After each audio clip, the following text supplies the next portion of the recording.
I know what you mean, Gordon, and yeah, that's true. I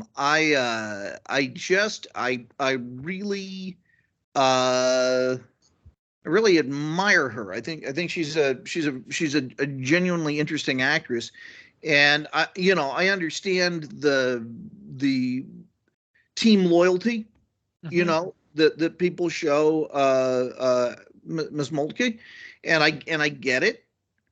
She is the first heroine. She is the real, first heroine of Dark Shadows. Um, uh, you know, However, wow. I remember the first time I saw her, I didn't even know that there was a substitute Vicky who was coming. This was back in the 80s before we had any of the books or anything like that. And I thought, okay, now we're cooking. And I felt the same way about Carolyn Groves. Mm-hmm. I'm resident of Collinwood for YouTube. Jules says, joined by my buddy Gordon Dymowski and my buddy Patrick McCray. Obviously, as you can tell, we're here to discuss Dark Shadows, episode 631, chosen by Patrick McCray. Betsy Durgan narrates this episode, as we were just discussing before we started recording. I hit record. So here's what I liked about her narration. Now, Gordon Russell writes this episode. I have one critique about this entire episode. Okay. Because they should have trusted, Betsy Durgan should have trusted herself. I'm pretty sure the writers trusted her. I'd like to think they did. Maybe you guys can correct me on that. Stop me if I'm wrong. Sure. But with this, I really like her narration. It's really well done. I don't hear a Southern accent. Maybe that was just me. I didn't hear it. I don't know how she heard it. Maybe she's just so used to when you're used to hearing yourself talk, I guess you pick up your own accent. That makes sense. But I didn't hear it throughout this entire episode or the narration. And I like her Victoria Winters. I do wish the writers in this episode would have had her go, let me help you, to Barnabas. Let me help you hunt these things. And had her be more of I know this show's not going that way. Barnabas is our hero. But if Julia can be a sidekick of Barnabas, why not Vicky? Because it's Vicky. I can tell you why. I think that's a very good point. And I can tell you why. It's Vicky's job to be the ultimate audience surrogate. And even though the audience is now in on it, right. The audience now knows all of the secrets, or a lot of them. Vicky has been very firmly established in one particular role. And also Vicky's storyline is devoted to getting rid of Vicky. And getting rid of Vicky in a specific way by, sending her back in time with Peter Jennings, or who is it? It's Peter Bradford. Peter Bradford. Peter Jennings, that crazy Canadian. So that's what that's her first best destiny, and it also puts Barnabas in a position, because Julia is not sidekicking him here. Right. And Willie is not sidekicking him here. He is on his own. And I think there's something very significant about the fact that, he's on his own on this one, because it's the only way he can grow as a character. Mm-hmm. Go ahead, Gordon. Yeah, and I think too, having her kind of join in seems like it's it really feels like it would push it more in the realm of like more of an adventure show. Like, okay, let's go get the vampires. The Batmobile. Yeah, and at this point, you've got, you're kind of in the middle of the whole Adam and Eve storyline. So it's like you kind of want to be able to. You don't want. I think at this point, Vicky, and especially since it's a new Vicky, so you don't want to necessarily start giving her. Imagine you're Betsy Durkin. You go in. You've got your immediate. You've got rehearsal, because I don't know if they did table reads for each episode. It's like, yeah, they did. You do your rehearsal. They did do table reads. So yes. Maybe she had a table read on Friday. Comes in, does her rehearsal, blocking, record, and out. So I think trying to do something more with the new girl, with the new actress on their first day might have been a little too ambitious. Here it's kind of like, okay, let's just ease her in and then let her kind of rock from there. Yeah, ambitious on two levels, because I didn't know if she's going to be any good. Mm-hmm. Yeah. That was a risk.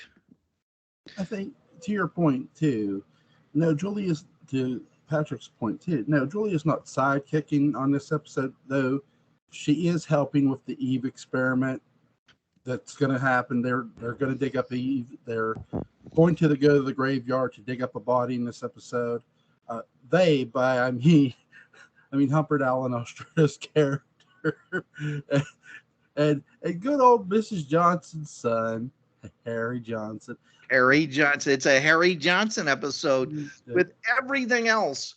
All this and a Harry Johnson too. And you get two appearances, double the appearance of Don Briscoe as Chris Jennings and Tom Jennings.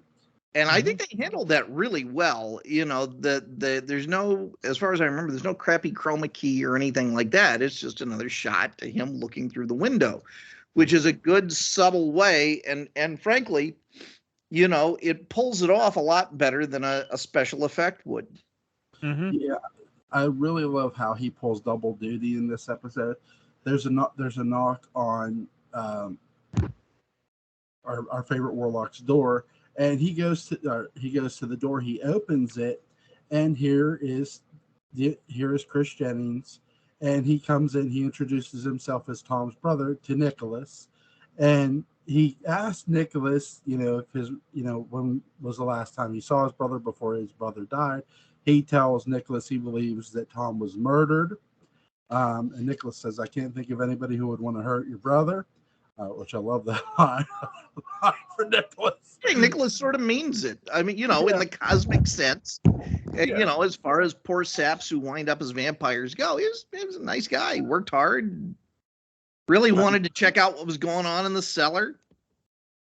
I really love the shot sequence with him looking in the window, and then how Nicholas sees him, and he's not looking at Chris Jennings, he's looking right at Tom, and somewhat listening to Chris Jennings. Go ahead, Gordon. I'm sorry. I'm ready. Yeah, and that gives it a little bit more of an edge of reality to it, because it's not. Because the idea is, even though we know that there's, and maybe there's someone at the window that served as an eye line, but that's how precise the acting is. And I think too, I like that Blair is just kind of like he's Warlock as annoyed business guy. He's like, it's like, yeah, get out of here. You go do vampire stuff. I got to take care of my taxes, or And he can't wait to get out of this town. At this point, he's making a lot of sense. Look, you won't see me again. I'm done. And I think he really is. I think this has been a very annoying mission for him, because just a few episodes before, Angelique went and dropped a dime on him to Satan. Diablos was just a few days before this. Yeah, and he's probably looking at his itinerary and go, oh, you know what? I want to meet this Arnold Ziffel guy in Hooterville.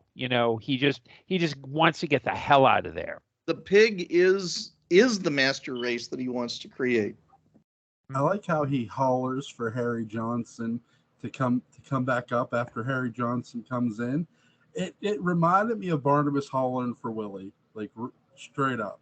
Oh, the parallel is definitely there, and I think Nicholas is seeing that he got the short end of the stick, and the audience is finally seeing, wow, he really, Barnabas did luck out with Willie, all things considered. And God, what if he had wound up with Harry Johnson? Yeah, and you can see Barnabas saying, hey, you know what, Willie? It's okay if you want to stock up on KFC. I mean, I'm sorry about the whole Adam thing, but you eat all the KFC and those 11 original herbs and spices. It's all good. There was a while back, I think it was last year, when it was Taco Tuesday, and somebody had like a thing of John Carlin with the shotgun, where he's holding the shotgun as Willie Loomis. He goes, Barnabas, I don't care what you say, I'm going out for tacos, which is funny. It is funny. I really like where when Jonathan Fred Barnabas Collins comes in and he calls Nicholas on it right away. He says to him, he goes, I know you just tried to have Tom Jennings attack Victoria Winters, and you're a liar. And I love Humphrey Allen Alstrado's performance. He says, watch yourself. It's not quite how dare you, but the way he says it, it's like, I could kill you, but he knows he can't kill him. He needs him to help with Eve. And Barnabas knows it. Yep. He sells it. Yeah, and I love the fact that they're doing, it's like two different kind of characterizations, because Barnabas is all like, I will straight up whoop your ass. Yep. Do not cross me. And Blair is still trying to hold on to that like facade of, yeah, I'm business guy who happens to be a warlock, but he's like, I could see him saying, like, thinking, oh God, I wish I had another wooden. I've got a wooden stake with your name on it, Collins. So you better watch it. Oh, I'm sure he does. Yeah.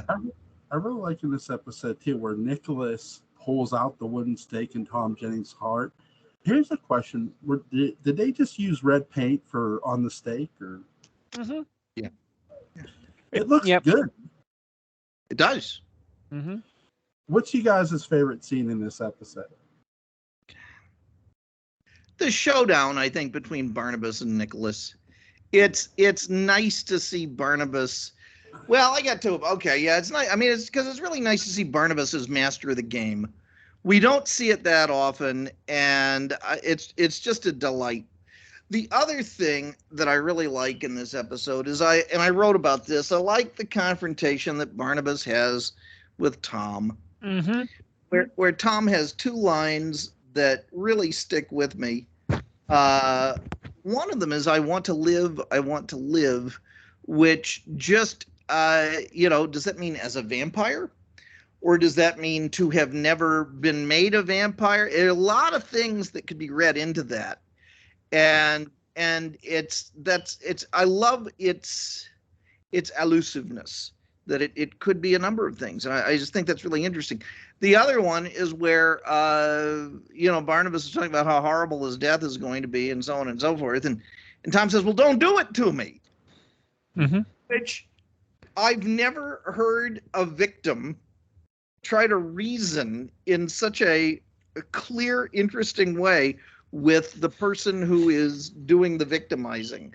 And that, well, here's a suggestion. Just try. What if you don't do this to me? What happens then?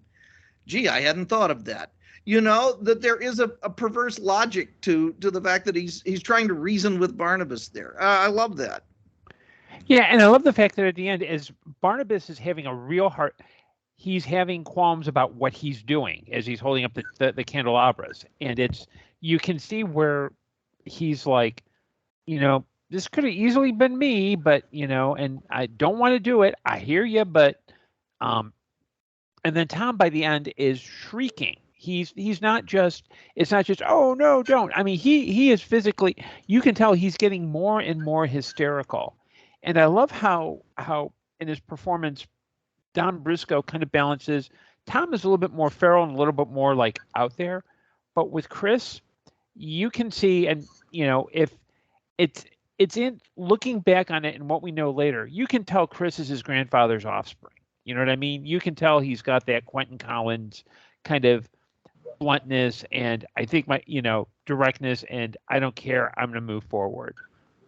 Obviously they didn't know about it because they were thinking more like, okay, well, we got to figure out what we're doing with this Frankenstein thing. But but I love the fact that it's not just, oh, please don't kill me. Like, Tom is freaking out towards the end.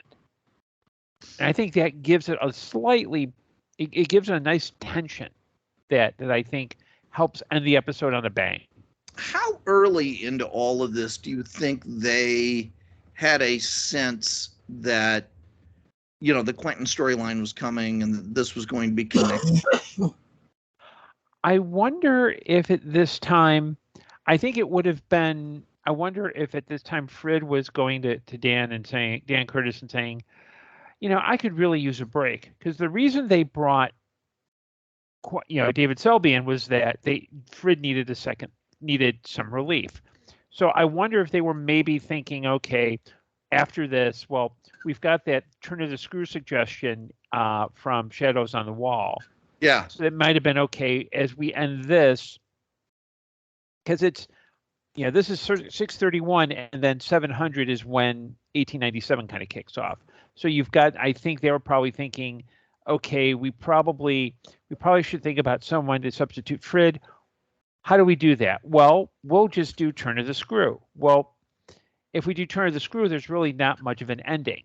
How do we integrate that? Well, okay, what we'll do is the girls will drive everyone. So this might have been where they kind of started thinking about putting everything together, and then start actually plotting out, okay, how does this, I also don't know if they did things like advanced planning, or if it was like, okay, if Dan Curtis came in, it's like, hey, look, I want you guys to come up with a new plot line next week.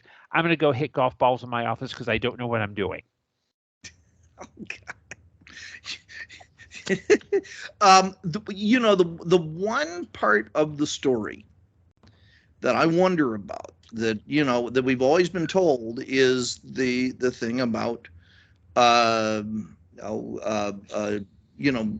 Jonathan Frid wanting some relief on the show. There's an interview. Well, no, that didn't happen. I had a dream. No, I can't say that either. Okay, there's something that I know that I don't know is public. So never mind. I'll just tantalize you with that. But let me just say that I think Dan Curtis was a man who wanted to be in charge. Mm-hmm. And Jonathan Frid's always got the opportunity to have contract renegotiations, and what if Dan Curtis wanted to have a backup plan so that he was not reliant on an actor, but the actors would be reliant on him. Right, and that would also kind of fit in with however it came about. I'm sure they were thinking of, even if it were just okay, even if Curtis's attitude was, what, Frid's my little puppy, he can't get away from me, they could still bring him on as both either replacement in the rumored sense, or threat, as in, hey Frid, if you don't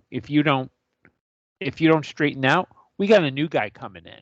Except Frid would have been like, oh thanks, I want to go Shakespeare. I mean, this is just, if I got to put in those fangs, I'm just gonna bolt. Or, oh God, wait, you're adapting another public domain novel. Thanks, Dan. Yeah. I think that's a good possibility. There is a radio interview with Jonathan Frid, Grayson Hall, Don Briscoe, and it was just as where Don Briscoe had come in as Tom Jennings, and they said the Vampire Apprentice, and you can hear Grayson Hall going yay and clapping. If I can find it on YouTube, I'll leave a link in the description box. It doesn't reveal much, but it's an interesting interview. I'll say this. Here's my biggest issue with Frid wanting a break, right? When does he really get one? He doesn't. And the only time he really gets one is when he has to leave Dark Shadows to go do a stage play. That's Nope. it. No. Nope. He's on there. Remember the storyline is just before the Batofi storyline in 1897. Pansy Face stakes him, and you see Frid. So keep in mind, he, I'm sure he had days off. Yeah. Okay, because there are episodes after 211 where he's not appearing. I'm sure that there are stretches in certain storylines where you don't see Frid at all, because he's probably off doing something obscure. But kind of saying, oh, he never had a break until they did House of Dark Shadows. No, there are, you can see pieces in the storyline where, yeah, they gave him time off. But you also have to keep in mind, if you're the lead in the series, okay, and you are the front man, Jonathan Frid was the face of Dark Shadows. At some point, you have to start pushing back with, hey, look, I need time. But it's also everything is on you. Everything is on you to get things done. Everything is on you to perform. And so he maybe he've always said, need a break, but he's also dealing with a production team and a producer who, the writers are probably willing to go, the producer is saying, no, we need you here. You are the face of this. And by all accounts, Frid was basically, he was like, yeah, he enjoyed his fame, but he didn't take it seriously. He wasn't William Shatner. He didn't decide, okay, well, I am the most important thing about this show. I think he did manage to get like little breaks in between, because it's not like he's in every single episode from 211 up to now, or even 211 up until the end of the series. But no, he gets a lot of time off. He gets a lot of 1840 he has off. Well, the one you're talking about where he gets staked, that's one I was mentioning about, where he goes and does a stage play. Prior to that, like because keep in mind, when they start down the road of 1897, before they go back, Jonathan Frid Barnabas Collins is put in charge of Collinwood. He's in a good bit of those episodes, and then when they go back, he's in a good bit of those episodes. And the next, when you really don't see him, for me, is when they stake him. We know it's a double. And they write him off the show for a while to go do a stage play. I'm thinking, I don't doubt that Jonathan wanted another leading man, that he needed time off. He probably did. God, the guy, you're right. He was the face of the franchise. He was the face of this show. And I mean, when you say Dark Shadows to a Dark Shadows fan, the first name they'll probably say is Barnabas, and they wouldn't be wrong. But my question is, okay, when let's say that stage play didn't happen. Let's say, what if? When are they giving him the time off? They would. I think they would have figured out. They probably would have figured out. Okay, well, he's now that he's the face, and he can. He's threatening to either. He could say, "Hey, look, either I get some time off just for my own sanity, or they can fire him." They would work around that. I've actually been working through. I've been one of the books I'm currently reading is "Burn It Down" by Maureen Ryan, and it's all about toxic environments, mostly on the production side. And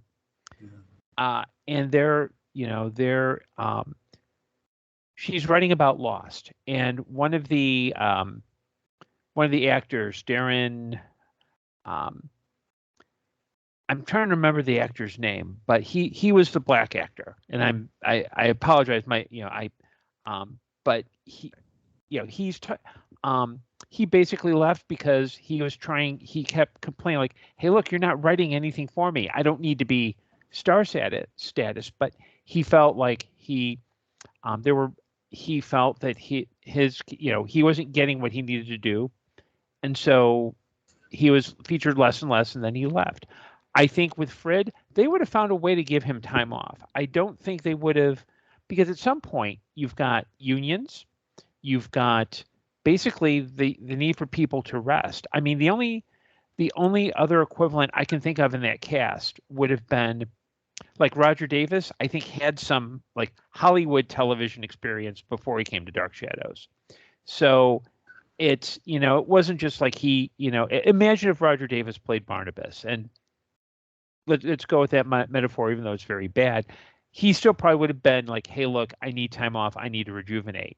Even if Frid wasn't doing plays, and if that play had canceled, they would have figured out a way to give him some time off so he could come back with renewed vigor. It also might be good to kind of go, okay, you keep the audience. If, Barnabas is staked for several weeks, we don't know what's happened to Barnabas.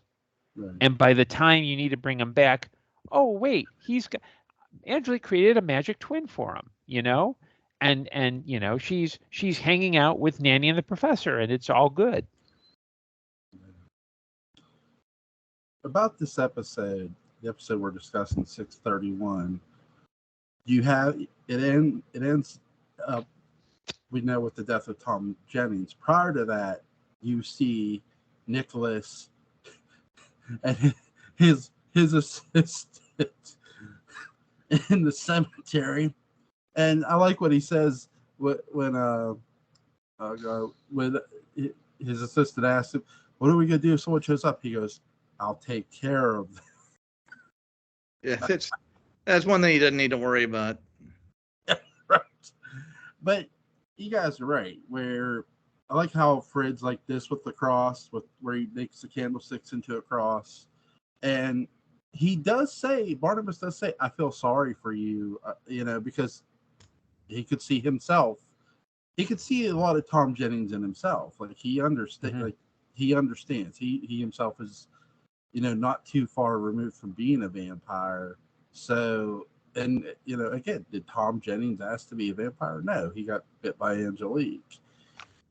I will say that when the stake came out the heart, Nicholas said, "I'm your master," and then he goes to Victoria's room.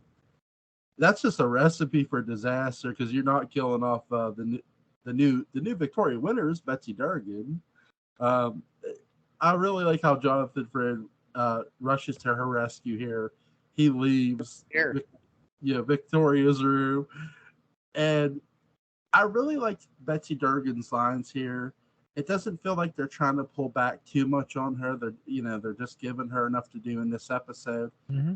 My only complaint about Durgan is not her performance. Is again, a lot of fans will criticize that they pulled back on Alexander Molkiasis. Well, my thing of it is, okay, maybe you don't have to have Victoria Winters as Barnabas's assistant, but go on her in between tutoring David. Go on your own little crusade and find out what's really going on. I think that's the one thing about Victoria Winters, whether it's Betsy Durgan, Alexandra, is you really sort of needed to give her something other than just teach David. It's not taken away from Barnabas as she finds out her own secret and maybe tries to use it to help somebody who she knows needs it. Well, yeah, but I think at this point, and kind of following up from our conversation in episode 10, and an idea from Burn It Down is that usually the first year of a show is usually it's your shakedown cruise. You're figuring out what works and what doesn't. So by the time, 210 episodes before Barnabas shows up, that's about 42 weeks. So that's about a year. And I think at this point in the show, they know that the vampire works. They know that they can go back in time. So they're probably thinking, okay, we can't think, this is no longer that show that Dan had the dream, Art Wallace cranked some stuff out. It's starting to, it's more Dark Shadows now than it was in that first year. And I think I think whether Alexander Moltke had stayed on or not, I think the problem would have been, what do we do with this element from a show that we used to be, but isn't quite fitting what we're doing now? I mean, the idea of having Victoria Winters go on her own adventures is a great idea. I'm not sure how they would have figured it out when the focus is on Barnabas and it's now becoming more of a supernatural drama. It's it's kind of like the CW Supernatural, but with much better writing and no cars. Yeah. So my favorite scene in this episode is the confrontation between Nicholas and Barnabas. I was gonna pick the graveyard sequence, but it's so tiny, and I have a soft spot for Harry Johnson. I really do. Well, what is it about Harry that compels you? And Jewel, there's an ointment for that soft spot you have for Harry Johnson. I just want to put that out there. I invite you to wax upon Harry Johnson. Oh my God. Remember what Mrs. Johnson once said to Jason McGuire? And I kept thinking about this every time I saw Harry Johnson on screen. So Jason McGuire, way back when, it was asking about what Willie was asking about, and she goes, she's asking about the family, and Jason McGuire's like, your family. She goes, no, you would get 2 words out of me about my family. And that line, when she says it, I kept thinking about her. And when Harry Johnson came on, I kept thinking about that line. I'm thinking, and then when you meet Harry Johnson, you understand why. So it all fits into place how the writers sort of made that fit really nicely, that line. I don't know if they were thinking about that line when they chose to bring Harry Johnson to life, but it's interesting. Yeah, I think we lost Patrick because right now at my end he looks like a really bad AI generated photo.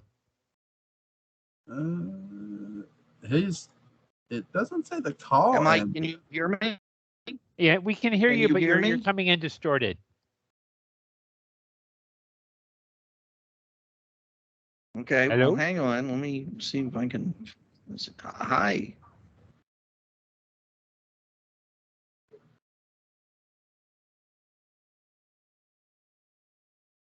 Oh. Right. Nice coming back. Okay, you're back. Am I back? You're back. You're back. You're back. Yes.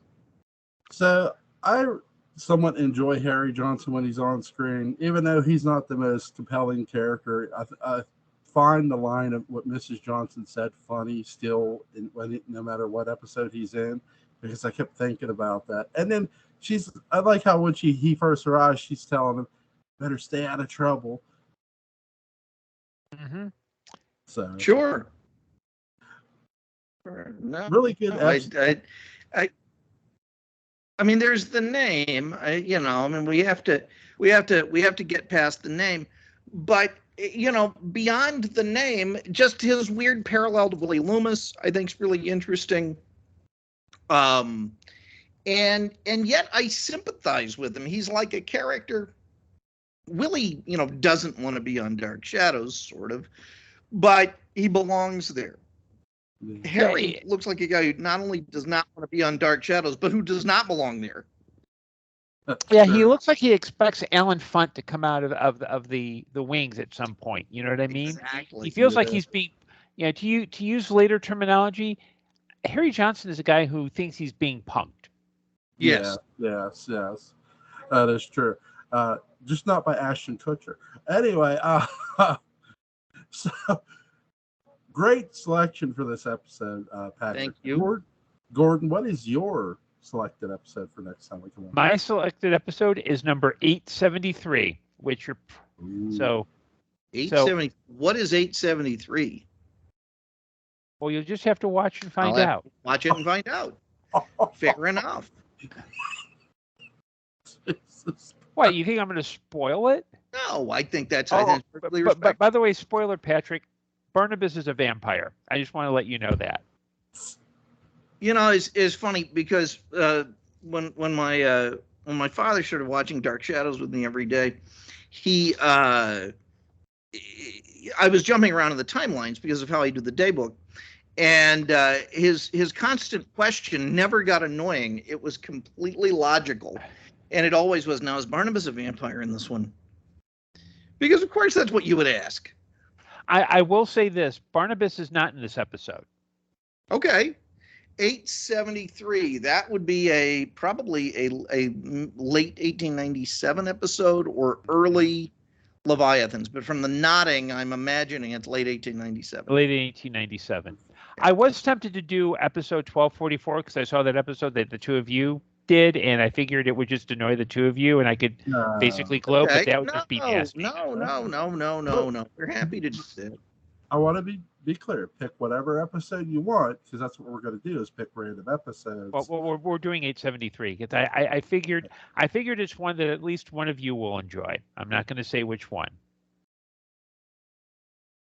So in other words, are you picking an episode that you think one of us won't enjoy also?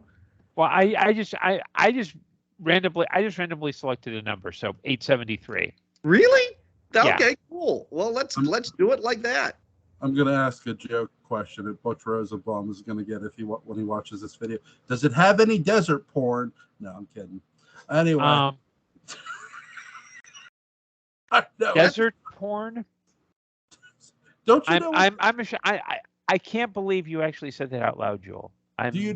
Desert I mean, porn. I expect that kind of talk from Patrick. I've known him for years, and he does it with class and style. But thank you, Joel.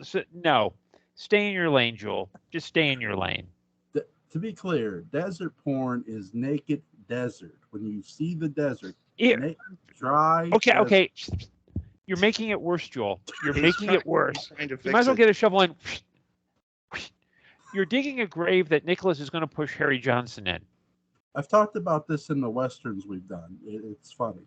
Anyway, no, I do think that to finish up this episode, they did a really good job of showing, you guys brought this up, you could tell Nicholas is just ready to pack his bags.